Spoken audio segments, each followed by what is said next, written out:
भूर्भुवः स्वः तत्सवितुर्वरेण्यं भर्गो देवस्य धीमहि धियो यो नः प्रचोदयात्. Om Shanti Shanti Shanti. Om Sai Ram, sisters and brothers. Now I am starting my 12th video on Sai Gita. So here it goes. There are many beings, but only one underlying divinity. If a person has not conquered his own mind and senses, how will he ever be able to taste the sweet nectar of divinity? To achieve control of the mind and senses, it is important for you to know the deeper reason for all your efforts. The ultimate goal of your life is to realize the one divinity that underlies everyone and everything. You must become established in the one Atmic principle that exists in every heart. The sun is one for everyone. There is not a separate sun for different beings and for different species in different parts of the world. There may be thousands of different vessels all filled with water standing on the ground. Some will be earthen pots, some will be brass vessels, and some will be silver or copper ones. Above them in the sky is one sun, reflecting itself in all of these vessels. From the many reflections, it would appear that there are many suns, but even though the vessels are all different and the reflections are many, the sun which is being reflected is only one. The values of the vessels will also be different. The silver vessel is very costly compared to the earthen one. Nevertheless, the sun which is being reflected is one and the same. Similarly, right from the highest scholar to the most ignorant dullard, right from the wealthiest man to the poorest beggar, from the greatest emperor to the humblest citizen, the bodies and the apparel in which they are clad will be different, but the one who is the resident of all these bodies, the Atma, which is reflected in all these bodies, is one and the same.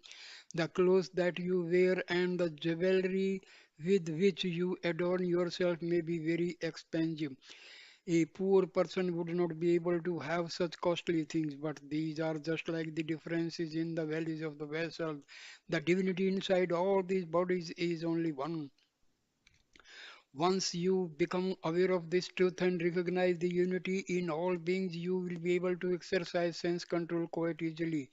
Instead of seeking to control others, you will seek control over yourself. Instead of correcting others, you will take charge of your own mind and senses.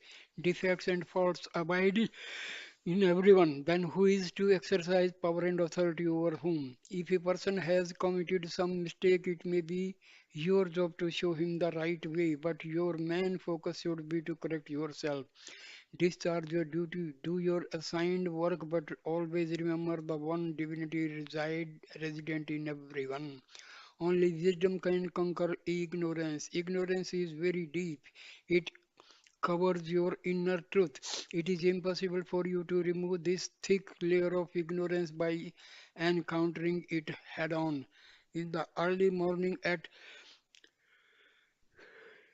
7 o'clock, although you may be only 5 feet tall, your shadow will be 50 feet long. How can you reduce the length of the 50 feet shadow? Is it possible to fight with it? If you admonish it, will it listen to you? If you criticize it, will it be reduced? Whatever you do, its length will not come down, but as the sun goes on steadily rising, the length of the shadow diminishes automatically. Once the sun occupies the position overhead, the shadow by itself will have come down to your feet, obliterated itself and disappeared from view. You may be 5 feet tall, but your ignorance is 50 feet long. Therefore, you have to develop inner inquiry so that your wisdom will grow. As long as the sun of wisdom goes on rising, ignorance will go on diminishing. In this way, your ignorance can be totally destroyed. This is one method. There is still another method for dealing with this shadow that is 50 feet long. You realize that you cannot conquer it by turning towards it and trying to run over it. You realize that by facing it, your shadow will not get any shorter or disappear from you. But if instead of turning your face towards your shadow, you turn your face toward the sun, then your shadow will automatically be behind you, and however big it is, you will not be aware of it anymore. It will continuously remain out of sight. Therefore, instead of thinking of this ignorance, always think of the Son of Wisdom. That way you keep the ignorance behind you and the sun in front of you, and you will not be affected by this shadow anymore. This means always turning your vision towards God. Both methods should be employed. Always turn your wisdom towards God and use your intellectual and intuitive fac- faculties to increase your wisdom. These are two major yogas or spiritual paths, and path of devotion and the path of wisdom. If you do not turn towards God and increase your wisdom, but continue to turn toward the world, then as with the shadow and the setting sun, your ignorance will go on increasing and you will get lost. Therefore, Krishna warned Arjuna, use your buddhi, your highest intelligence, to increase your wisdom. That way your ignorance will get destroyed. The moment your ignorance is destroyed, duality will vanish. When duality goes, your attraction or repulsion to sense objects will also disappear. And once these attachments or revulsion, revulsion to objects disappear, your body consciousness will also disappear. If there is no body consciousness, then there is no sorrow. Develop wisdom through inner inquiry. We have seen if you want to overcome body consciousness, you must first overcome your attraction or repulsion to sense objects. Once this goes, duality will be destroyed, and when duality disappears, ignorance will vanish. This will all happen when you develop wisdom. Therefore, the Gita has declared that it is through wisdom that you will be able to destroy ignorance and reach your ultimate reality. What is this wisdom that you should develop? Can it be gained by acquiring secular knowledge in the world? No, it does not deal with external phenomena at all. It deals with only internal experience. It is only when you have developed self-confidence, confidence in the indwelling Atma, that you will be able to develop a strong confidence in the Lord. If you do not believe in yourself, you cannot truly believe in God. When you have faith in yourself, then you can have faith in God. To develop such a firm belief in yourself, to realize the indwelling divinity, which is the same in every one, you need to constantly engage in the practice of self inquiry. From the moment you get up in the morning until you go to bed at night, you go on saying I, and myself and mine. But even when you say I, do not you know who this I really is? You say, this is my body, this is my intelligence, this is my inner feeling, these are my senses. But do you ever ask yourself, who am I? If you never inquire into your own truth, what good is all the education you have acquired? If you will not make the effort to inquire into your truth, then who else will come and remove the writing that is on your forehead? Who will remove the karma that is imprinted there? Instead of engaging yourself in self examination, you just allow impure thoughts to enter your head, and so long your thinking becomes dull and null.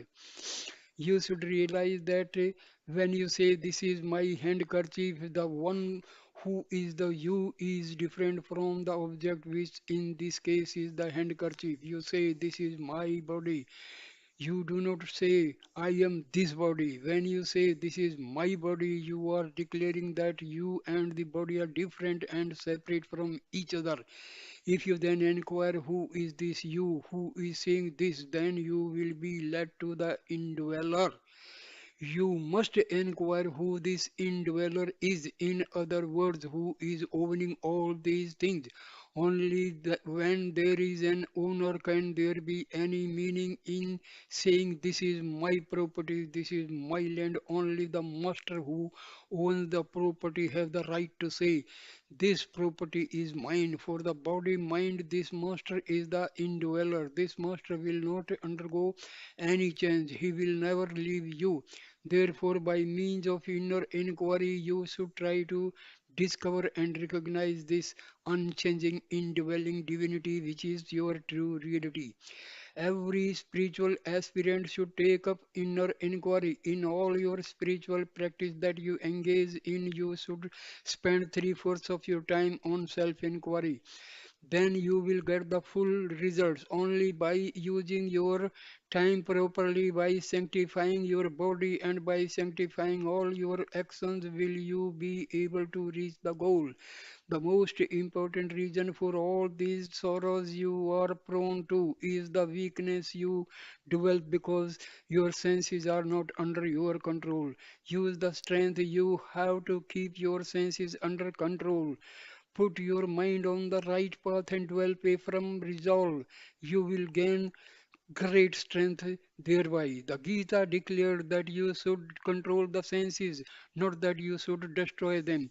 The Gita does not say that you should renounce action, but that you should renounce the fruit of your action. Therefore, you have to do your work. All there is no need for the Lord to perform any particular work. You will find that He is working all the time. If He is working constantly, should you not be working also? Perform your work and use all your senses correctly. Use them within the proper limits for the purpose for which they were intended. Do not ever use them in the wrong way. This is the message of the Gita. To know the divinity is to become the divinity. Krishna said, if you are a slave of your desire, you will be slave of the entire world. But when you make desire your slave, the whole world will be yours. Embodiments of love. Have faith in the indwelling divinity, the Atma, which is the basis of every happiness and joy that you will ever experience in the world. People are suffering immensely because of their erroneous belief that the joys of the senses and delights of the worldly objects are real and will last. But these are only temporary and cannot last. People have not inquired to find out what is the basis for the joys associated with the sense objects and all the luxuries of the world. The Atmic light get hidden by the impure senses. In the Gita, the human body has been compared with a container having 10 holes within which an inextinguishable light. If you were to cover this container with a thick cloth, then you would not be able to see any light shining through it. If you, however, you gradually lift this thick cloth covering the container, then you would be able to see the light shining from each of the holes. At that point, it looks as though there are 10 lights, but when you take the container away and leave the light, you realize that there was only one light. That one light shining within the container, which is the body, is the self-effulgent Atma. The splendorous light of the Atma has been covered by the body and its sense organs. There are five gross and five subtle sense organs associated with the human body, which can be thought of as the 10 holes in the container through which the light of the Atma shines. This container of the body, in turn, has been covered by the thick cloth of minus and attachment, which obscures the pure light of the Atma. First of all, you must remove the cloth of selfishness and minus. This minus stems from ignorance. It is a form of delusion which makes you feel separate and keeps you bound up in duty. It arises from the cosmic illusion or Maya. Maya can be thought of as the outer vesture or garment of God. God has been described as having illusion as his outer form. This illusion veils and hides him from view. Once you take away this cloth illusion, then the inner light becomes revealed, shining radiantly through the sense organs. The light which you see through your eyes is but a reflection of the one self-effulgent light, divine light that is inside you. Every sensation you feel through your skin or hear through your ears is but a reaction to that same inner light, and every sound which you make through your mouth is but the resound of all divine inner light. All that you have been able to do and experience through the senses is only a reflection, a reaction, or a resound of that one splendorous radiance which is your immortal self, the Atma. But as long as you still identify yourself with this container of the body, you will not be able to see the one Atmic light. Only when you identifies yourself completely with the Atma, will you be able to experience this one Atmic light instead of a multiplicity of many different lights. See unity on, see unity in all diversity. Up to this time, you have been seeing diversity and separation in what is actually unity. But now you have to correct this wrong vision. The ancient wisdom teachings have emphasized that you will not be whole until you can see only unity in the illusion of diversity that appear to be around you. When can you see and directly experience this unity? Only when you destroy your sense of identity with the body, then you will be able to experience all as one. It is Maya which causes this delusory experience of seeing diversity when there is only unity. But it is the universal experience of the great sages and mystics that there is only the unity to be found within all the multiplicity of the world. This unity is the basis of everything everywhere. It is the Atma. It has to be experienced in every object, in everything. This is the sum and substance of the Gita, which itself is the essence of all the ancient wisdom teachings. The Gita has described the experience of unity as yoga, the process of becoming united with and immersed in the one divinity. You must make an inquiry, taking instance from your own daily life to see how you can experience this oneness within all the diversity and thereby discover the divinity which is inherent in everything. Take the example of some food preparations. For instance, you can consider some different types of sweets, such as cookies, cakes, candies, desserts, and all other sweets which you might enjoy. The forms and names of all these items are different, but the inner substance which gives them all their characteristics, sweet taste is the same. That underlying sweetness comes from sugar. It is because sugar is present in these items that there is sweetness in all of them. Flour by itself has no sweetness, its taste is insipid. But when flour is associated with sugar, then you enjoy it as a sweet. It does not matter what flour you use, whether it comes from rice, wheat, or other grains. When it is associated with sugar, it becomes sweet. Similarly, the objects of the world are tasteless and insipid, but because the sugar of divinity has been mixed in with them, you can enjoy so many things in the world, considering them desirable and sweet. You are a human being, not an animal. Do not waste your life running after worldly enjoyments. Realize the truth that you did not get this human birth for the sake of enjoying food or sleep or wasting your time on meaningless activities or entertainment. When you look around, you can see any number of animals, birds, and worms which live only for the sake of food. Why have a human life if you use it only to enjoy the pleasures that animals, birds, and worms enjoy? What is the use of acquiring a higher education and then spending your time reveling in lowly pleasures that even without benefit of higher education the animals, birds, and worms are also indulge in? What is the special ideal which has been held out for humanity? What is the inner significance of the statement that is extremely difficult to obtain a human life? Human life has not been given so that you can act like an animal. Human life has not been given so that you can act like a demon either. Man has taken human birth in order to realize his divine essence.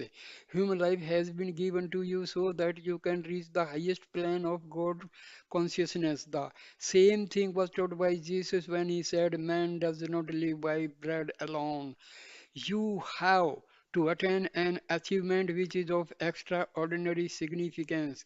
You have been given life so that you may realize the divinity which is inherent within you. Your primary duty as a human being is to give up the things which are impermanent and attain those things which are permanent. But today you are not aspiring for such extraordinary qualities. Instead, you are living a wasted life filled with attachments. This was also Krishna's admonishment to Arjuna. He said, Arjuna, this body consciousness and attachment to the body is binding you. You are wasting your life, giving up your attachment to the body now. You have to inquire why you develop attachment to the body. Consider this small example. Everyone knows that it is not right to utter a lie. Many people at some time take an oath resolving that they will not lie from that moment on, but the very next day they get into a conversation, they tell a lie. Or take a businessman who knows that he should not deceive. He makes a resolution that he will limit himself to earning only a fair and modest profit, but the very next day he resorts to unfair means, or a person decides he should not gossip or hurt others with his talk. Yet, within minutes he has totally forgotten his woe and begins to criticize someone. Man seems not to have a steady mind at all, and without a firm and steady mind, he is unable to control his actions. On a holy day, he may feel that he should be thinking of nothing but the Lord and abstaining from taking any food. But after some time, he excuses himself and says, let me at least have a few biscuits and with the tea. When man is constantly deviating in this way from his own firm resolutions, there must be some very powerful entity which is working inside him, constantly defeating him. If there were not such a powerful instinct or urge working within him, he surely would not have changed his resolve and he would have been able to use his will to hold to his announced discipline. Desire makes you break your resolutions. So there is some power, some force that is hidden within man that he is not able to control or understand. If he thinks deeply and tries to discover just what exactly this power is, he will find that it is related to three worldly qualities which are inherent in the human condition. These three attributes which comprise worldly life characterize the mind and its thinking process. They are the slothful or dull or active or passionate, and the serene or calm tendencies. These three attributes in various combinations will dominate a person's life. They will be fostered or diminished by the quality of the food taken in and by one's tendency towards indulging in or depriving oneself of sleep. Of these three attributes, the first two qualities mentioned, that of slowness and furious activity, are likely to encourage you to take the wrong path. Slothfulness giving rise to dislike, repulsion, and anger. An excessively active nature gives rise to attraction, desire, or attachment to worldly things. Desire is the most powerful urge making man give up all his resolutions. It acts as the leader or captain of all the bad qualities. You can plan your certain programs to defeat your external enemies, but all your plans and strategies will be of no use until you have conquered your inner enemies. Once you have yielded to your inner enemies, how can you hope to conquer your external enemies? When these inner enemies have subverted your will, how can you be power and defeated all your good intentions? How will you be able to challenge and conquer your external enemies? This captain of the bad qualities, desire, has made a hole and entered the house. The others, like hatred, Anger, greed, and jealousy then follow him into the house. The moment these enemies have entered into you, you lose all your discrimination and wisdom. The moment you lose your wisdom, you also give up your resolution. Therefore, the most important reason for not fulfilling your own firm resolve is the welling up of desire. Let us try to understand this further. When palaces are constructed as residences for great emperors and kings, there is usually a fortified wall surrounding the palace, protecting it from intrusion from outside. There will be a number of guarded gates within this wall.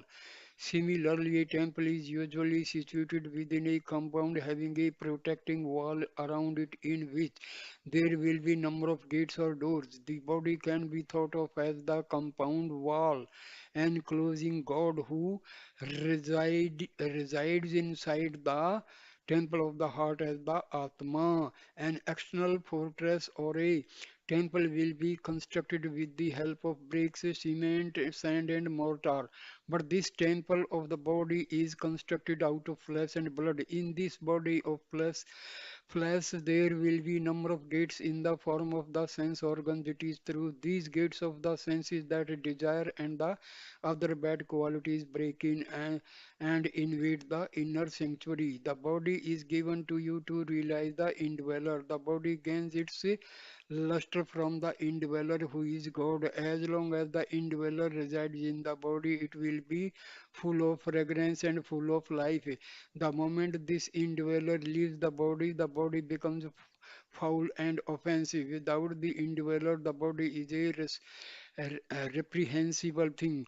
Far from being fragrant with perfume, it just emits a bad smell moment to moment. The process of transforming a body with such repugnant qualities into an instrument for serving mankind and realizing the divinity can provide great joy and inner satisfaction. But man thinks of his body only as a means for giving him physical pleasure, and so he uses his body primarily in self-defeating ways. Krishna admonished Arjuna that this was not the mark of a real human being. He told Arjuna, the body has been given in order to understand the indweller. Arjuna, use your body only for that sacred purpose. Animals and birds have not been given this discriminating power.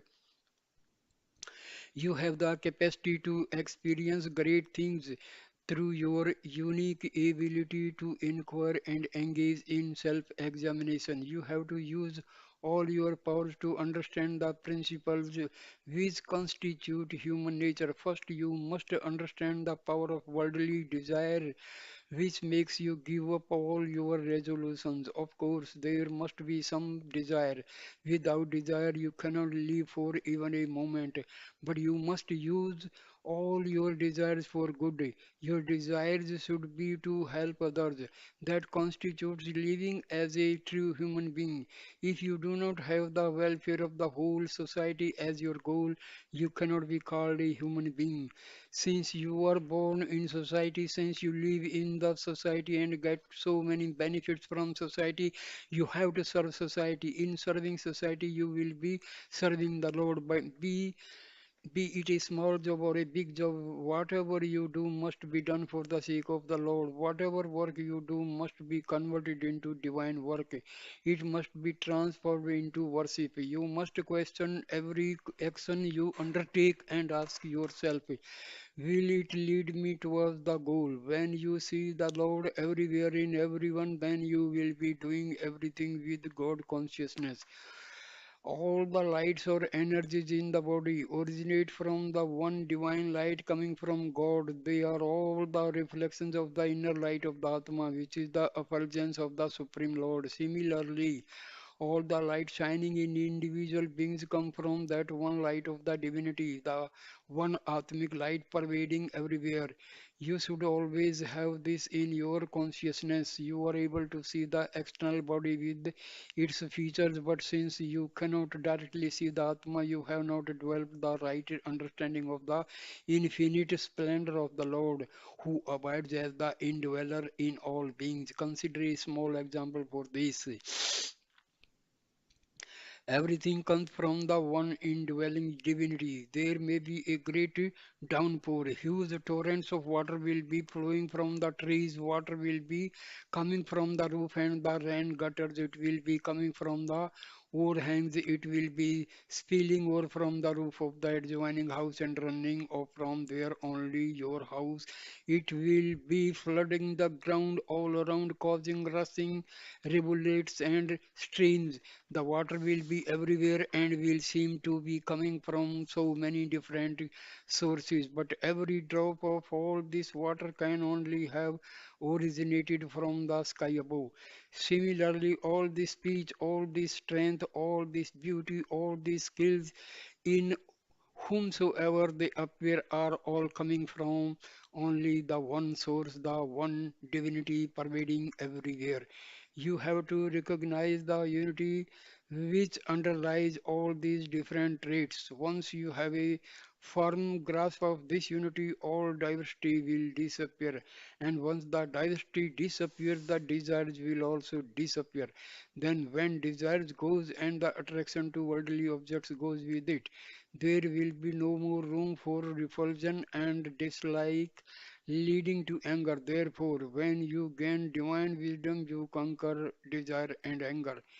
It is through spiritual practice, particularly through inner inquiry, that you will be able to realize the unity and enjoy the unity which is always within you. This yearning to gain the light of divine wisdom, to see the one in the many, is expressed in the great prayer.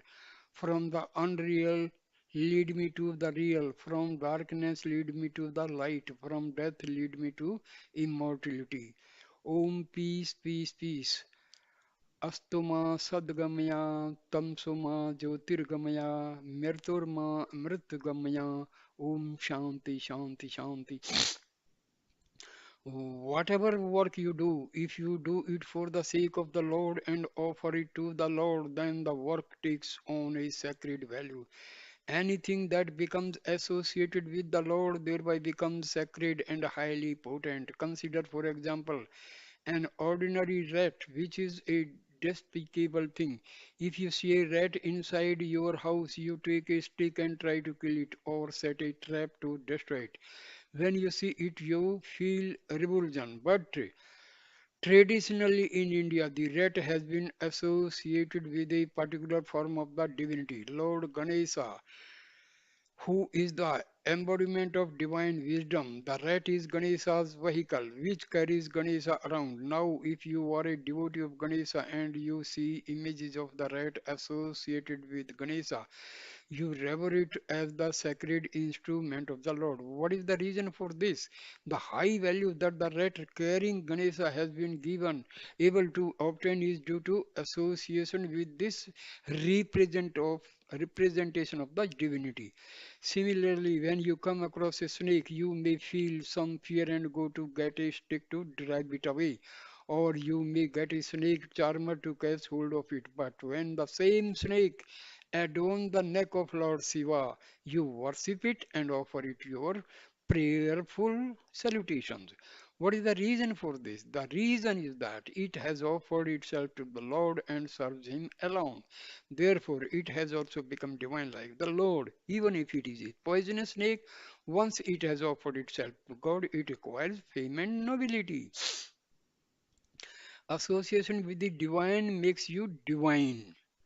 Once upon a time, Lord Vishnu sent a message to Lord Shiva. He sent the message through Garuda, the eagle, which is Vishnu's vehicle. Garuda came to Shiva, flapping its wings. When the snake, which was adorning Shiva, caught a little feel of the wind which was being produced by the flapping of Garuda's wings, it started hissing.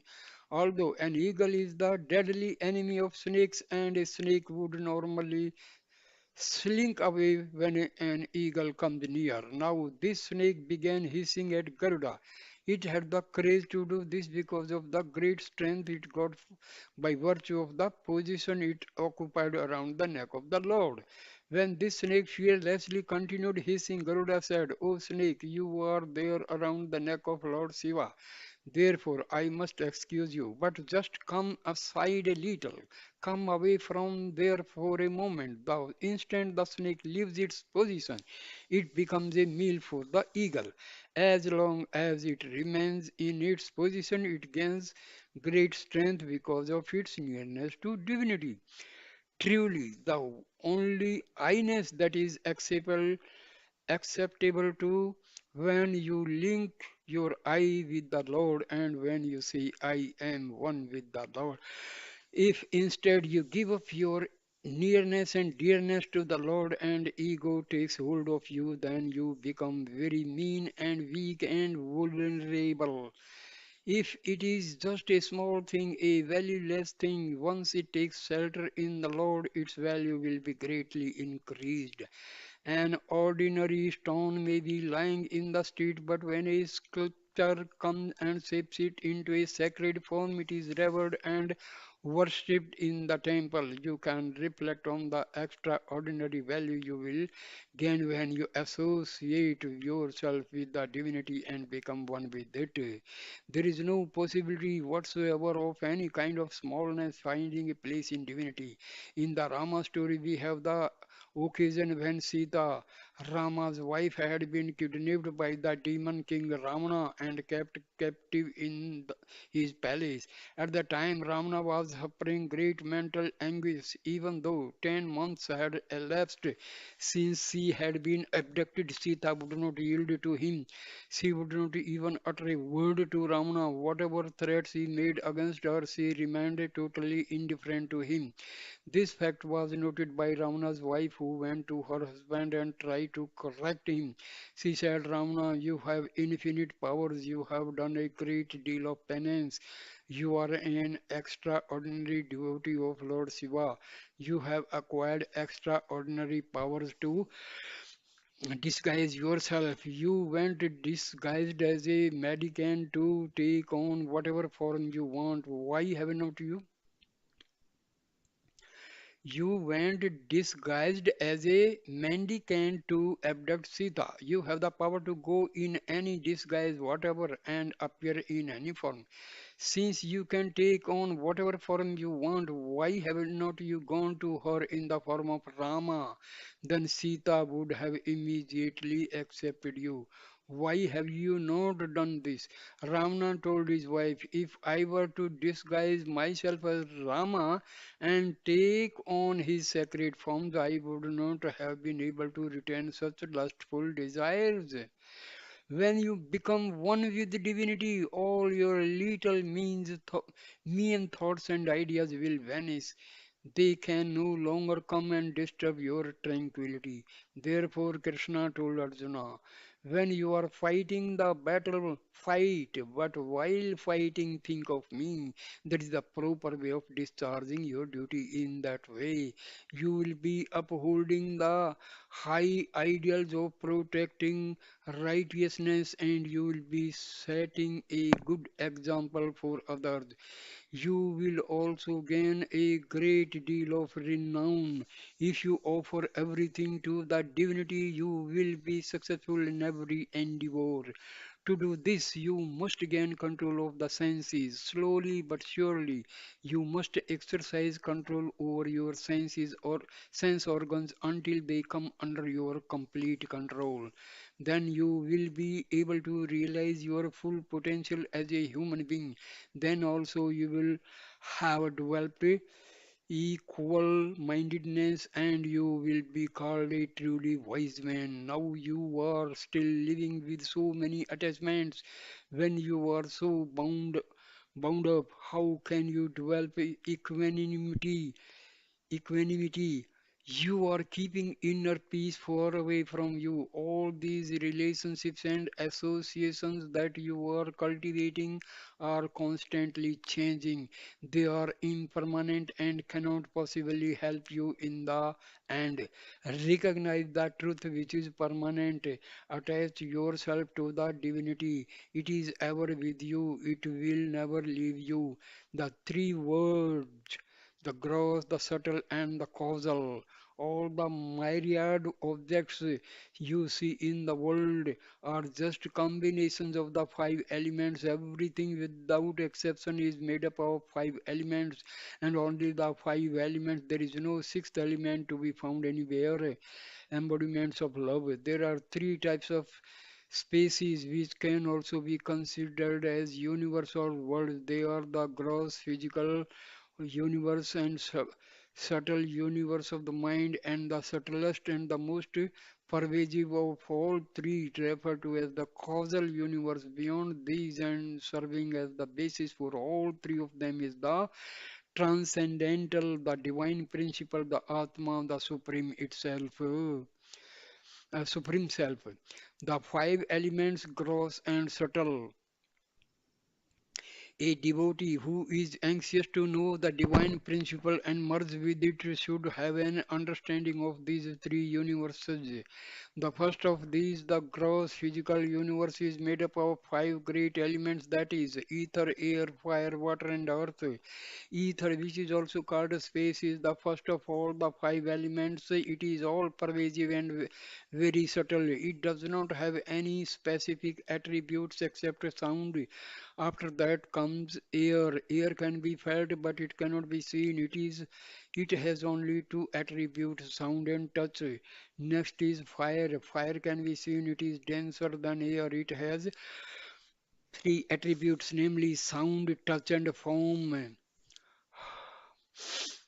Fire can be seen. It is denser than air. It has three attributes, namely sound, touch, and foam. Following fire, there is water. Water is still more dense, and like fire, it can be seen by the naked eye. It can also be tasted. Water has four attributes, namely sound, touch, form, and taste. Earth, the last and the densest of all the elements, have five attributes, namely sound, touch, form, taste, and smell. You can see that the last three elements, fire, water, and earth, have form. The first two, ether and air, have other qualities but no form. All things found in the physical world are impermanent and subject to continuous change. In time, all objects undergo complete modification from one name and form to another, and then to still another, and so on. In the physical universe, everything is in constant motion. Let us inquire deeper into the nature of physical objects made up of these five elements. Consider the various atoms which exist in a given place and a given time. They will comprise, comprise the various objects which appear there at that moment as the atoms move and change their position. The forms they make up also change. The atoms in all the objects undergo such rapid change in position that it is hard to say when a particular change has taken place in an object. There is an ongoing process of change. All the objects made up of these changing atoms will be changing their forms continuously with time.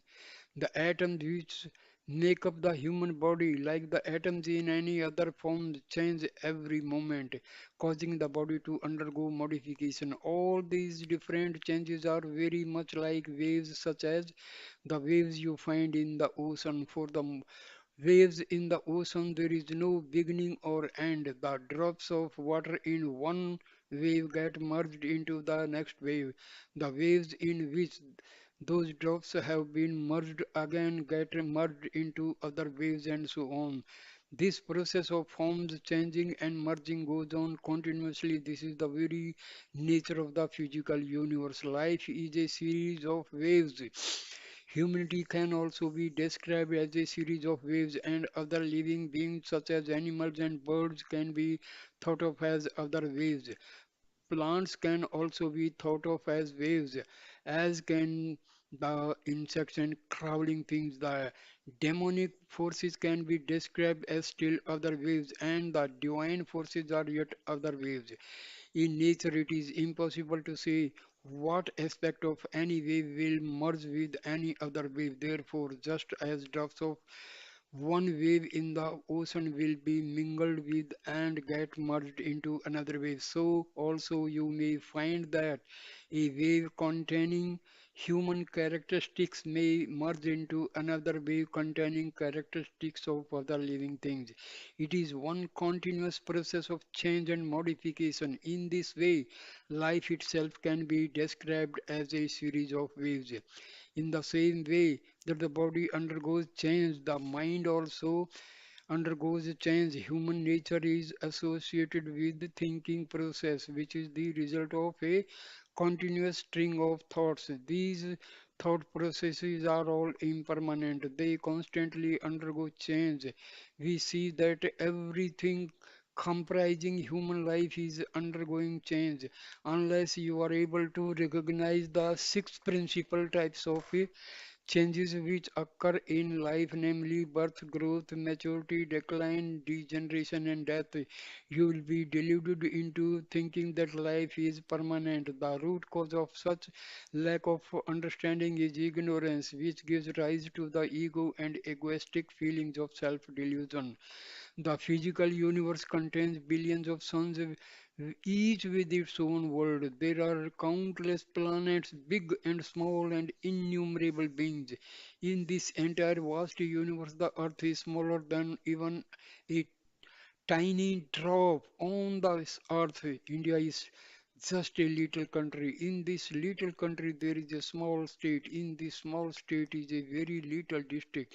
In the little district, there is just a minor village. In this minor village, there is an insignificant little house, and in this little house, there sits a very small body. Is not it ludicrous to think that such a small body could ever feel egoistic and blow up with self-importance considering its minute size in this huge universe?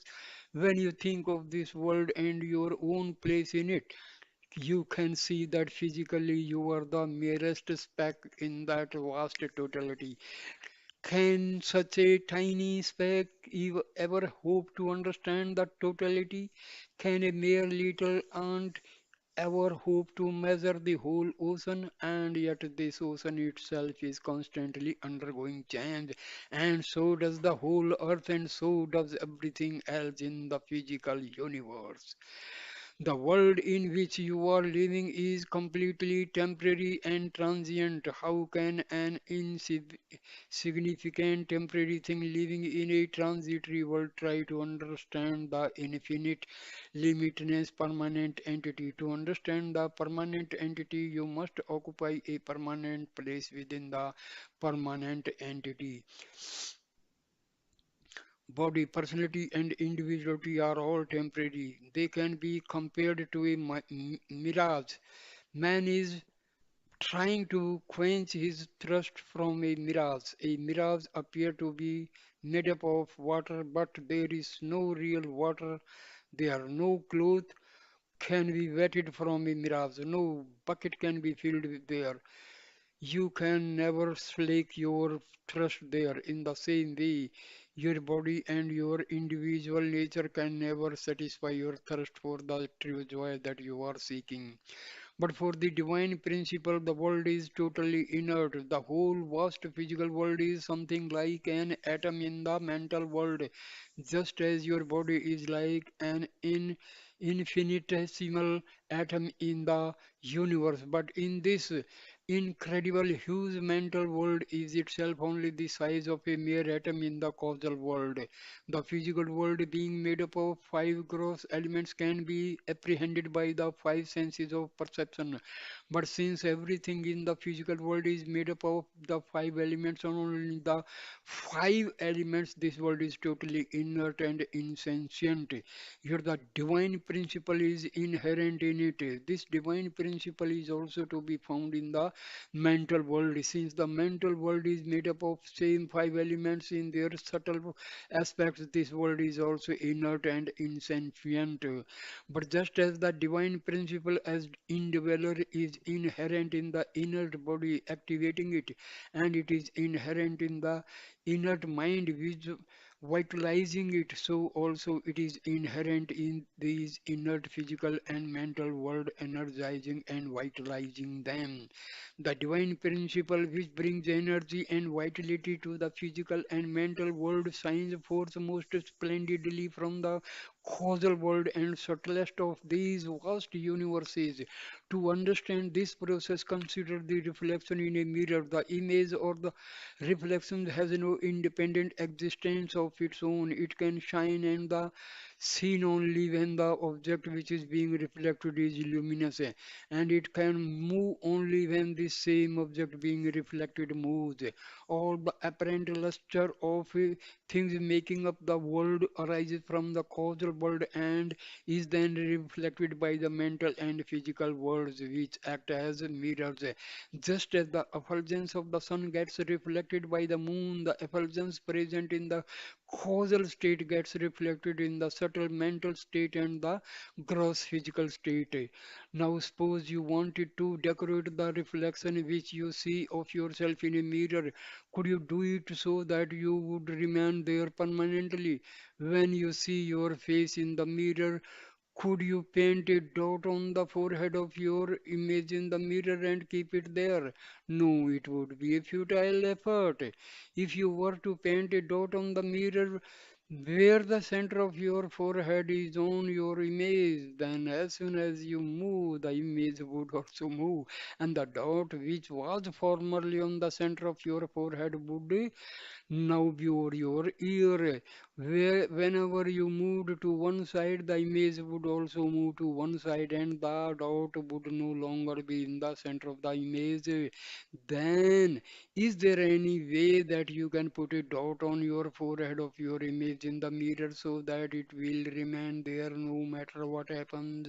Yes, you must put the dot on you, the object which is being reflected.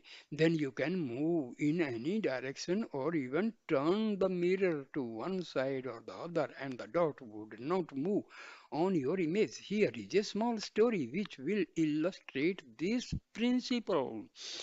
The artist who tried to capture the image of the Lord. There was once a world famous artist. He had an extraordinary talent for figure and portrait painting. He came to Krishna in his capital city of Dwarka and wanted to paint Krishna's portrait. With a beaming smile, Krishna said, "Well, if you want to paint my image, you can certainly do so. Tell me what I should do." The artist requested, "Swami, if you would kindly just sit still for an hour in the same place. I will draw an outline and then later on I will fill in the details." Krishna sat down on for the artist and remained without moving. The artist made some preliminary sketches. After a while he portrayed at Krishna's feet and said, "Swami, I am done now." Smiley Krishna asked, "Where are you going to show the picture?" The artist answered, "Swami, by tomorrow at this time I should have completed it." Throughout the night he worked untiringly on this difficult task of accurately painting a likeness of the Lord on canvas. When the picture was done the next morning, the artist was extremely pleased with his work. He covered the painting with a beautiful cloth and brought it to Krishna. But when the cloth was removed, it was seen that in the intervening 24 hours, the form of Krishna had undergone a remarkable change. The artist put the portrait directly alongside Krishna. He looked at the picture and then looked at Krishna. He realized that there was very little resemblance between the two. Krishna also looked at the painting and pointed out, "My dear fellow, there seem to be a number of defects." The artist said, "Please forgive me, Swami, please give me another chance. Let me try again and I will do better." It went on like this for 10 days. Each day the artist did his work over again, but it was impossible to get a proper picture. Now the artist began to feel ashamed. He decided it would be best if he just disappeared from there, and so he hurriedly left the city. On the way, says Narda happened to meet the artist departing from the city. Narda asked the artist, "You seem quite disturbed. Tell me what is making you so unhappy." The artist explained to him all that had happened. Arda told the artist, "Well, Krishna is a master actor and a master director. He is enacting this whole drama. Using your method, you will never be able to get a true likeness of him. But if you really want to succeed, then listen to my words and follow them implicitly." The artist agreed to do exactly as Narada instructed. He returned to Dwarka and the very next day went to Krishna carrying with him a picture covered with a fine cloth. He told Krishna, "Swami, I have finally been able to bring you your exact picture. Please have a look. This will always give you the correct likeness of you. Whatever changes you come into your expression and form, the image that is seen here will show all the changes faithfully." Then he got ready to remove the covering cloth and said, "Please accept this as my best picture of you." When the cloth came away, it revealed a clean mirror. If you want to paint a portrait of the Lord who is permanent with the temporary materials like brushes, paint, etc., you will not be able to succeed. In the physical universe, everything is temporary. All forms are constantly undergoing changes. Such transient forms cannot give a proper vision of the permanent Lord. If you want to have a clean and unchanging vision of the Lord, you will be able to obtain it only in the clean mirror, which is your own purified heart. To reach the permanent, go beyond the impermanent. Trying to know the Lord through the changing forms found in the gross physical universe is a type of delusion. The permanent, unchanging entity cannot be known through impermanent, changing forms. Whatever knowledge you get this way will be impermanent. Whatever joy you may derive from trying to know Him in this way will only be temporary. The basic nature of these five elements is that they are constantly undergoing changes. To reach the state of the permanent, you have to go beyond these five elements and their changing forms. Suppose you go on a pilgrimage to a temple to have a vision of the Lord. Coming there, you may have had to undergo a great many difficulties. Then, when you finally arrive there and have a chance to go into the temple, you stand before the likeness of the Lord with your heart filled with yearning. You look at the sacred image, but immediately you find yourself closing your eyes as you experience the intense feelings of being in the divine presence. Spontaneously, you close your eyes and turn your vision inward. Having gone to so much trouble to get there to have a look at the holy image, why, once you are there, do you close your eyes and look within yourself? What is the inner significance of this? You turn your eyes inward because you realize that in order for you to get a permanent and true vision of the Lord, you have to look inside your heart. You know intuitively that the pictures taken in through your eyes will remain fleeting impressions superimposed on your impermanent thoughts after having registered these visual visual images in the thoughts. They must be fixed so that they can become unchanging impressions in the heart. Although you cannot get a direct experience of the divinity in the physical universe, the indirect vision of the divinity that you can get there will give you some sacred experiences. Just because the physical world is transient and changing, you should not renounce these feelings of connectedness with the divinity, even though they may be short lived. These feelings will give you some temporary joy. First, you will have to secure this temporary joy and then slowly and gradually make the journey towards permanent joy. This journey will take you through the three worlds, the physical and the mental and the causal.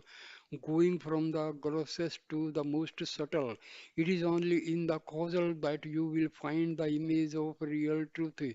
The causal arises from the transcendental state which is interpenetrates these three worlds and is beyond them. That transcendental source which illuminates the causal is the unchanging light of the Atma. You are not just one but three. You can get some understanding of all this by contemplating the statements that Swami has often made. You are not one person but three. The one you think you are, the one that others think you are, and one you really are. The one you think you are, the body is ephemeral and untrue. Whatever life you are living today, whatever experiences you are having today, they are all transient, but the body and its activities are temporary and associated with the physical world.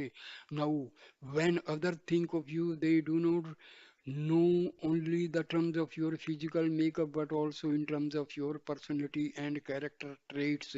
There is a more mentalized image of you, therefore, the one that others think you are relates to the mind and the mental world, which is also changing and untrue.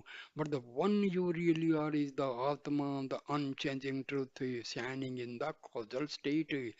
A piece of ice in your hand will start melting until it becomes water again. Why is this so? Because melting is the very nature of ice. Similarly, changeability or transitoriness is the very nature of everything that appears in the physical world. Even while you are trying to understand the gross physical universe, you have to think of the finer, subtler inner worlds. The physical world is at the gross level. You experience it during the waking state. The same thing in a subtle form is associated with the mental world, which you experience in the dream state. In the waking state, you are able to see objects because of the light emanating from the sun and the moon. But the sun and the moon, your waking state are not present in the dream state. It is only the light which emanates from the mental world which helps you to see the objects of the world.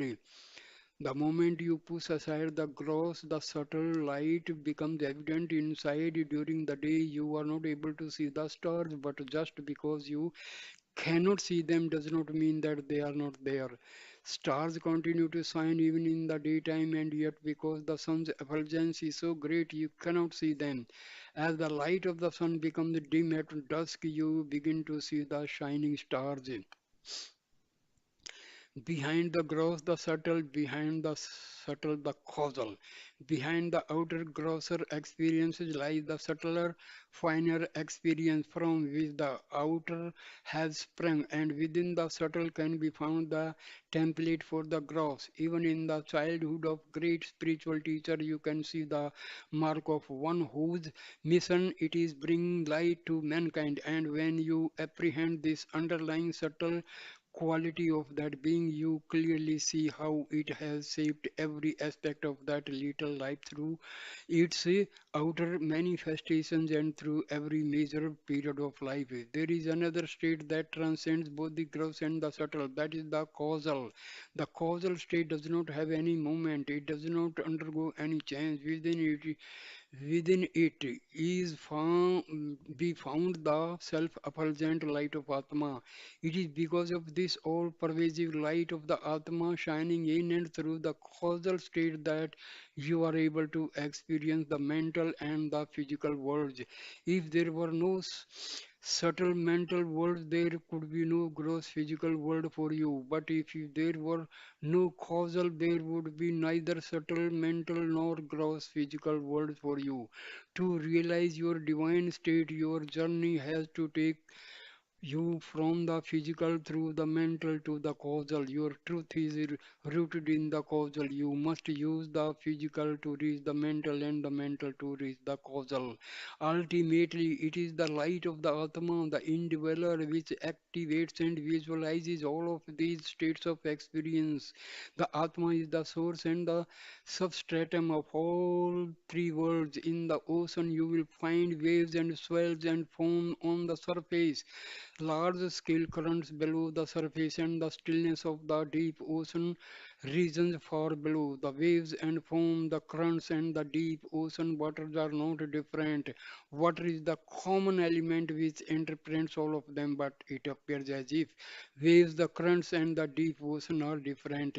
In the physical world, also you have to discover the common element that underlies all experience and unifies the physical, the mental, and the causal worlds. You can associate these three universes with three states of consciousness. You can think of the waking state as the physical, the dream state as the mental, and the deep sleep state as the causal. Beyond these three states, interpreting them and common to all of them is fourth state, that is the superconscious state, the transcendental state, the unconscious state of the deep sleep is associated with the causal. It has a very profound quality of peace, but by itself, the deep sleep state will not provide you with a permanent experience of real bliss.